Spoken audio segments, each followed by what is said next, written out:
yourself in a good book. The Bord Gáis Energy Book Club.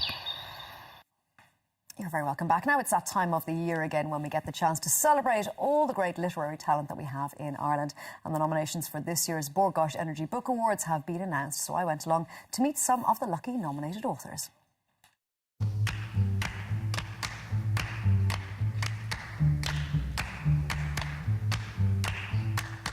Now, we have come down to the Bord Gáis Energy Theatre, which is just behind me, because this morning the Bord Gáis Energy Book Awards are releasing the shortlist of nominees for the 11th Bord Gáis Energy Book Awards, which Ireland AM is always a big fan of. And that means behind me right now are some of the most recognisable and most loved authors in Ireland. Let's go and have a chat to some of them.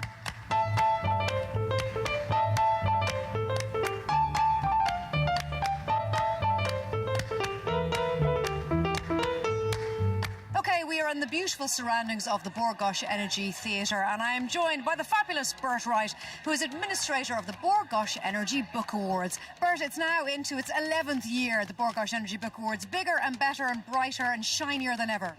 Indeed it is. It doesn't seem like 11 years, but we've been going a long time now, and as you say, we've built up the awards to a point where everybody appreciates it. As you mentioned, this is when you announce the shortlist, and everybody wants to be on that list. Can you reveal a few of the names that you're excited by who are on the list? Well, we never like to single out too many people, but I mean, your new category is terrific. You know, we added that a couple of years ago, the popular non-fiction book of the year when you moved from crime, but there's some lovely books in that. There's Marion Keyes, there's Alan Amsby, there's Jason Byrne. So these are people who, you know, have made their mark in their own field, but to have them all together in that category is terrific.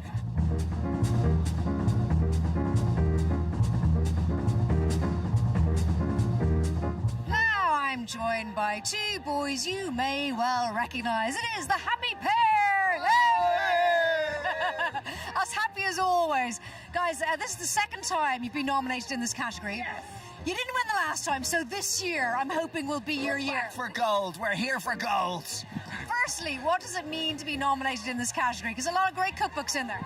Yeah, really, I think a real honour. To be chuffed, an honour to be here. Great to be part of like the Irish Book Awards, to be among such wonderful literary people, to get, you know, it's really fun. Nice. It's a real honour. Cool. I feel like authors, lads, because they're all hobnobbing behind you, and you're sneaking off downstairs doing yoga. Oh, I'd never think of myself as an author. But it's lovely to be a part of it, you know, this literary world and all these people good with words and all this. It's great. It's really lovely. Nice friends to have.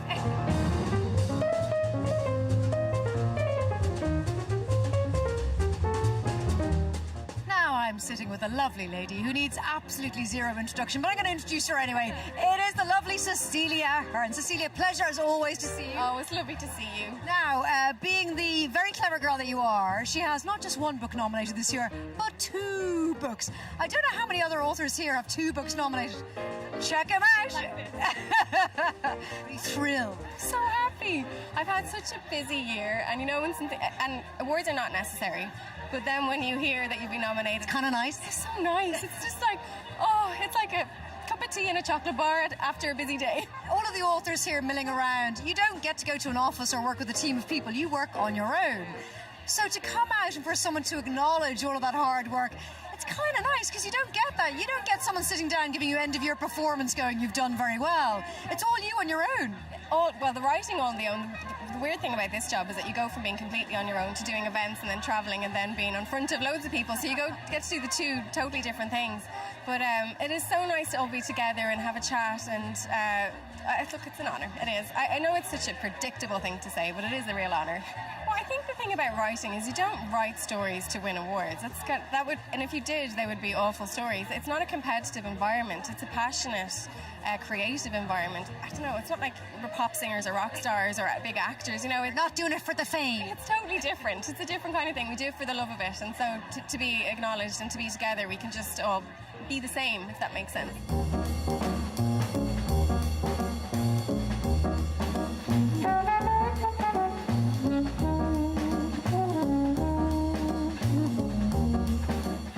I'm having a great morning. I am meeting all of my favourite people and my favourite authors. And look who we have here. It is the fabulous Paul Howard.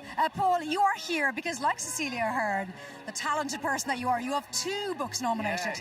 Tell us the books that are nominated. Well, Game of Thrones, which is the latest Ross O'Carroll Kelly book.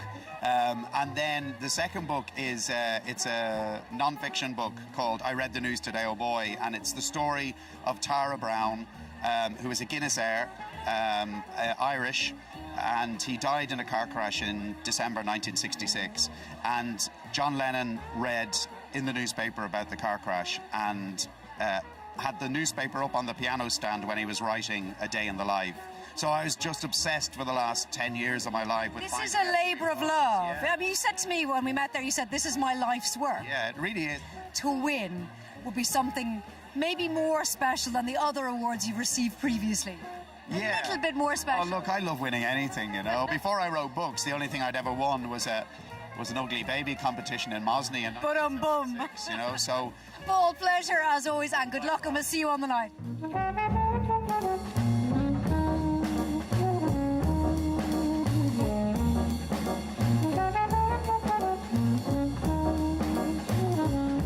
I like that title there, Recipes for a Nervous Breakdown. It's actually a brilliant book, Sophie White is very good.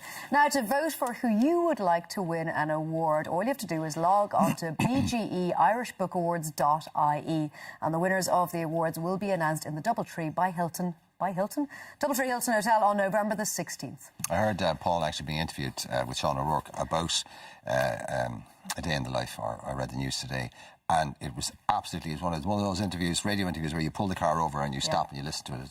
Absolutely, no, he's one of our favourite guests anyway. But it's fascinating, and of course it's my era as well. So I have to say, I was completely ignorant of the whole story, and just the little bit he told me yesterday, and this is a labour of love. 10 years of his life have been poured into this book, and he gets to interview Marianne Faithfull and a whole host of people, and he had to win their trust. Oh, it's an amazing book. As a Beatles fan and as a Beatles obsessive, you wouldn't have thought there was another story that would have merited a book in there, but he's found it. Well done, Paul. Well done to everyone who was nominated, actually. Now, still to come on Ireland AM this morning, we're going to be meeting Jay McGuinness and Diana Vickers, the stars of Big, the musical. Catherine's going to be making up some spooky spider chocolate chip buns in the kitchen. Chocolate chip buns?